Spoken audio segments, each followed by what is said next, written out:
የማቴዎስ ወንጌል ምዕራፍ 6 ቁጥር 16 እስከ 25። ስትጦሙም እንደ ግብዞች አትጠውልጉ፣ ለሰዎች እንደ ጦመኛ ሊታዩ ፊታቸውን ያጠፋሉና፣ እውነት እላችኋለሁ ዋጋቸውን ተቀብለዋል። አንተ ግን ስትጦም በስውር ላለው አባትህ እንጂ እንደ ጦመኛ ለሰዎች እንዳትታይ ራስህን ተቀባ፣ ፊትህንም ታጠብ። በስውር የሚያይ አባትህን በግልጥ ያስረክባል። ብርና ዝገት በሚያጠፉት ሌቦች ቆፍረው በሚሰርቁት ዘንድ ለእናንተ በምድር ላይ መዝገብ አትሰብስቡ። ነገር ግን ብልን ዝገትን በማያጠፋው ሌቦች ቆፍረው በማይሰርቁት ዘንድ ለእናንተ በሰማይ መዝገብ ሰብስቡ። መዝገብ ባለበት ልብ ደግሞ በዛ ይሆናልና። የሰውነት መብራት ዓይን ናት።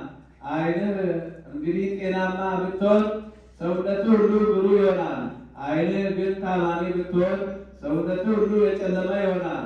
እንግዲህ በአንተ ያለው ብርሃን ጨለማ ከሆነ ጨለማውስ እንዴት ይበረታ?